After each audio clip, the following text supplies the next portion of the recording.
So within the next day or so, it is definitely going to be, it's probably going to be out tomorrow morning.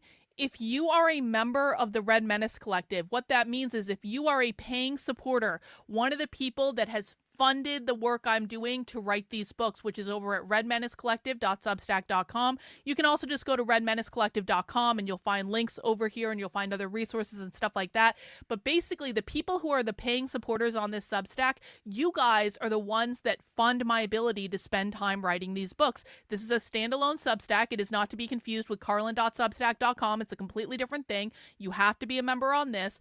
And tomorrow, or possibly later tonight, but definitely by tomorrow, you will be receiving a copy of the entire PDF of the book. And if you've been keeping up with the draft chapters I've been writing, the final version of the book does look a little bit different because I went back through, I rewrote a bunch of things, I made it a little bit more narrative, I made it into a story. So you have been getting previews of the content, but now we have the full edited version, so it will be slightly different. In some cases, significantly different. In some cases, slightly different than the version that you've already read on there. The cool thing about the Red Menace Collective is you get access to my draft chapters as I'm writing them. So you really kind of get to see the whole thing come together. And then when you get to see the final version, you really get to see how all this stuff comes together. It's been a really cool process to work through.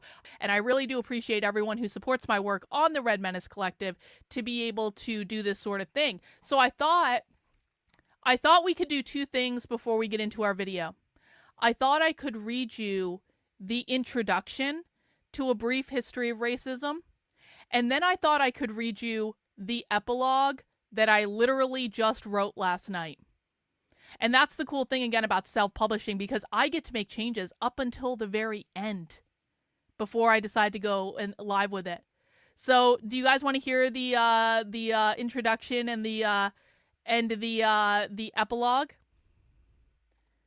It will be available on Amazon very, very soon for pre-order. It will be coming out officially next week. It'll be available on Amazon in the next couple days. But if you want it right now, you can just go over to Red Menace Collective, redmenacecollective.substack.com, sign up as a supporter over there, and you'll be getting a PDF of it within the next 12 hours, probably 24 hours max. So that would probably be a better option if you want that. Anyway, let's do the introduction. Let's do it. And this is the first, you guys have got to be gentle with me. This is the first time I've ever actually read it out loud. So I hope you like it. Here we go. Let me make this a little bit bigger so people can actually see it. Introduction. The Revolutionary History of Racism. In the war of ideas, definitions are the most powerful weapon. He who controls the definition controls the culture. No word in modern discourse exemplifies this more than racism. This book traces the revolutionary history of the term from its inception to its current role as a cornerstone of left-wing ideology. What you're about to read isn't just a history. It's an expose of how communist intellectuals deliberately crafted and wielded this term as a tool for social transformation. This isn't just about tracking linguistic changes. It's about understanding how definitions shape reality. By controlling the definition of racism, leftist intellectuals have fundamentally altered how racial issues are discussed and addressed in Western society. The term racism has never simply meant individual prejudice. For almost its entire existence, it has referenced an oppressive system, not just the personal biases of those who view others as inferior based on skin color. More importantly, it has been weaponized, used to gaslight, silence, and destroy those deemed inconvenient to a far-left agenda. This book names the race of every individual who influenced the definition of racism. Why? 2 reasons. First, because it's a fact. I'm tired of being told I can't state objective reality to coddle the fragile sensibilities of those who find facts offensive. If race is real and not just a social construct created by capitalism as the left insists, then stating a person's race shouldn't be controversial. It's time to force society to hinge back into reality, and that starts with acknowledging that facts and fantasies are not the same thing. Second, because it forces a question. Does race matter? If it does, then we should be able to state it openly. If it doesn't, then acknowledging it shouldn't be an issue. I'm not telling you the answer, I'm just raising the question. After all, the left has spent the last century insisting that racism, by their definition, is the greatest evil imaginable, that those who engage in it must be censored and banned. Yet they also claim to be the true anti-racists. So which is it? Does race matter or doesn't it? I leave that to you. Some readers may find the history in this book uncomfortable, as if history exists to cater to our comfort. Maybe you should demand the past file an environmental impact statement or insist that time itself provide trigger warnings. Better yet, perhaps you should force historical facts to undergo sensitivity training before they're allowed to disturb your curated worldviews. Reality doesn't care about your feelings. What matters is not how history makes us feel, but what it reveals about the present, and few revelations are more urgent than understanding how a single word reshaped Western civilization. In the pages ahead, you'll find out how one word became a revolutionary tool, how its definition was expanded and manipulated to serve ideological ends, and how it continues to shape society today. This is the story of how the left weaponized a word, and how that word changed the world. So that's the introduction to the book, guys. What did you think? Give me some feedback. I would love to hear it. The book is a relatively short book. It is about 20,000 words. So it did come out to about 169 pages, but you can see I've got like the font is like really nicely spaced and stuff like that, because I want people to be able to write notes and margins and things like that. So that is the introduction of the book. And now let's scroll down to the epilogue, and you don't get any of the good stuff. You got to buy the book for that. But I decided to add this at the very end, and people in my community know, like after Sunday and after Kanye West's stunt in the Super Bowl on Sunday, I was hemming and hawing about this because Kanye West's stunt in the Super Bowl does feel like a cultural moment to me.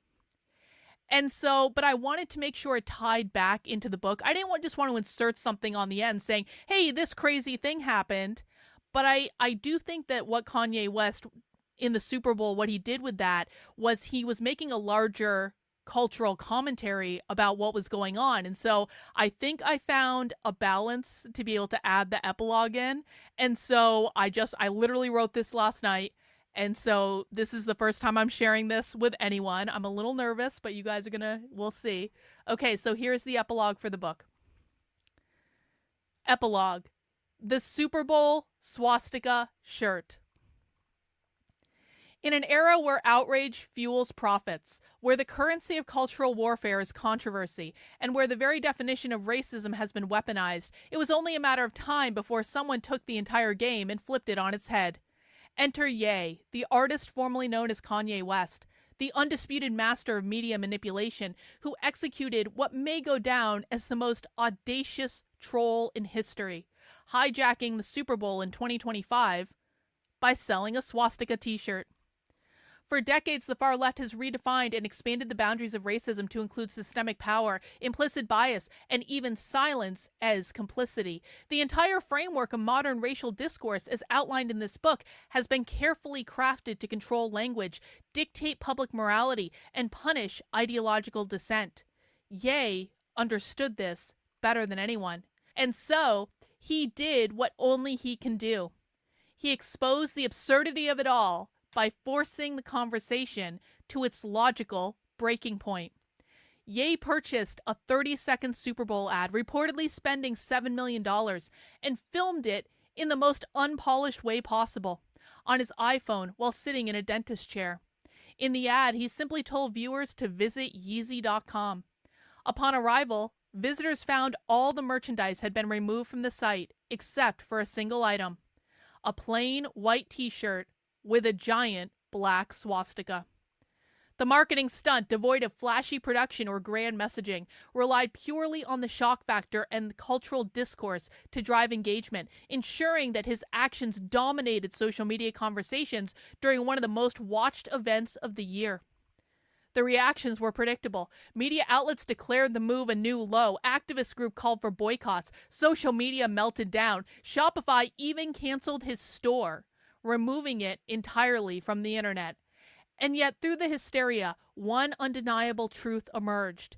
Ye had seized the most watched event in America and forced the world to reckon with its own manufactured contradictions. The irony, of course, was that those who spent decades arguing about racism was just about systems, power, and oppression, not just symbols or individual acts, suddenly reverted to their most simplistic emotional definitions when confronted with the ultimate cultural provocation. The very people who defended hammer and sickle paraphernalia as historical and nuanced were now faced with an inversion of their own logic, one they were ill-equipped to handle. Even more telling was the outrage from the conservative Zionist right, a faction that had long decried cancel culture, now actively engaging in it. The same voices that once championed free expression as the antidote to the chaos caused by the left in the preceding years were suddenly leading the charge for deplatforming, proving that the only principle most people truly uphold is self-preservation from cancellation. This wasn't just about Ye. It was about the landscape he operated in, a landscape meticulously shaped by the less ideological architects, from Trotsky's original linguistic weaponization of racism to the modern anti-racism industry that profits from perpetual outrage. In the end, Ye's Super Bowl stunt was a reflection of everything this book has dissected: the monetization of identity politics, the selective application of outrage, and the sheer performative nature of what passes for activism today. The ultimate question remains: did Ye do this as a critique, or simply because he could? Either way, the response was the real revolution. The empire of race-based morality trembled, if only for a moment, revealing its own fragility. And in that moment, one truth became clear: nothing is sacred when everything is for sale. Racism has evolved over time, a tool, a weapon, and ultimately a product. But its trajectory remains subject to the forces that shape the broader cultural landscape. And if Ye proved anything, it's that in the end, the only thing that truly matters is who controls the narrative. So that's the epilogue. What do you guys think? So I hope people enjoy this book. I really did have a good time writing it. I really learned a lot in writing it. And I really think that some people are going to be very, very surprised at I was surprised at some of the information I uncovered. And so the book is going to be available to Red Menace Collective members by tomorrow. You'll receive an email with a PDF, that the very PDF that I was just reading from.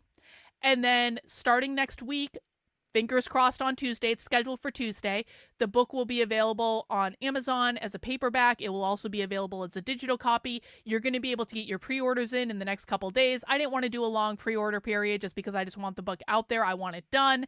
And so that is going to be coming too. But if you want the book ASAP, well, it will get published because I'm publishing it. So it will indeed get published.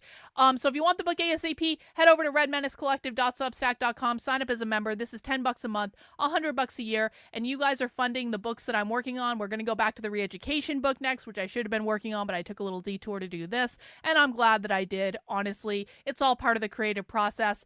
And so if you want the PDF of the book coming out soon, head over there, sign up, and then everyone else can pre-order on Amazon, and that's going to be the way it goes. But I hope you guys enjoyed it.